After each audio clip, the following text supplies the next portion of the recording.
आप देख रहे हैं news@24। नहीं, मैं सबसे पहले तो जीपी सिंह जी का तहे दिल से शुक्रिया अदा करना चाहता हूं जिन्होंने मुझे आज इस सभा में बोलने का मौका दिया है। मुद्दा जो नाम पढ़कर ही मैं यहां पहुंचा हूं, मेरी ये पहली मीटिंग है, लेकिन इनका मकसद ये रहा है कि वो तमाम परिवार जो कहीं ना कहीं रिफ्यूजी रहे हैं 1947 के विभाजन के वक्त, उनकी एक एसोसिएशन होनी चाहिए और उनकी विचारों को सुनने का मौका मिलना चाहिए। और मुझे ये विचार अच्छा लगा और इसीलिए मैं यहाँ पहुँचा हूँ।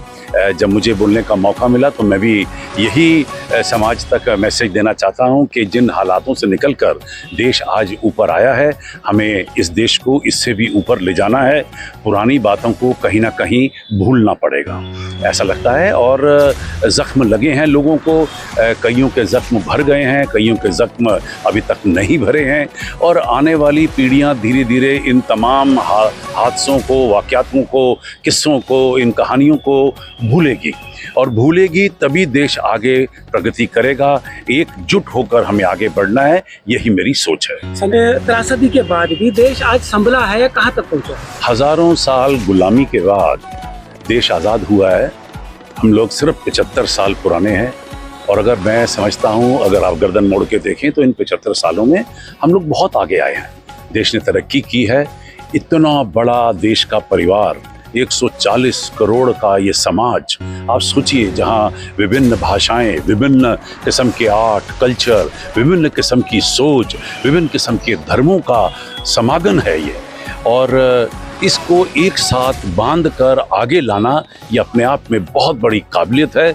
मैं उन तमाम प्रधानमंत्रियों को, राष्ट्रपतियों को, पॉलिटिशियंस को, देश के नेताओं को और तमाम बिजनेसमैन को, आर्ट और कल्चर से जुड़े हुए लोगों को, सभी को नमन करना चाहता हूँ जिन्होंने अब यथाशक्ति देश को आगे लाने की अब तक कोशिश की है। देखिए, मैं क्या है कि मैं कोई पॉलिटिक्स में तो नहीं हूँ, लेकिन मैं हमेशा बार बार पिछले 34 साल से इस बात को रिपीट कर रहा हूँ कि जिस धर्म को मैंने अपनाया है, love, peace and unity through art and culture, ये मेरा धर्म है और यही मेरा कर्म है। हम लोग बराबर लगे हुए हैं कि किस तरह समाज में, देश में और दुनिया में आप एकता, अखंडता और मोहब्बत को और शांति को फैला सकते हैं कला और संस्कृति के जरिए। आपको क्या ऐसा लगता है, आपको क्या ऐसा लगता है कि देश की युवा पीढ़ी, उनको हमें उस त्रासदी के बारे में, उस विभाजन के बारे में कुछ और जानकारी और ज़्यादा अवगत कराना चाहिए? देखिए, मैं इतना जानता हूं कि आज के युग के तमाम हमारे यंग जनरेशन को, जो आप कहना चाह रहे हैं, उन्हें ज़रूरी बात है एक सही इतिहास से वाकिफ़ कराना है। बस ये मैं इतना जानता हूं कि इतिहास क्या सही है, ये आप भी जानते हैं, मैं भी जानता हूं, और शायद सरकारें भी जानती हैं। और अगर सही इतिहास पढ़ के आगे बढ़ेंगे तो हमारा आने वाला जो फ्यूचर है, भविष्य भी अच्छा ही होगा।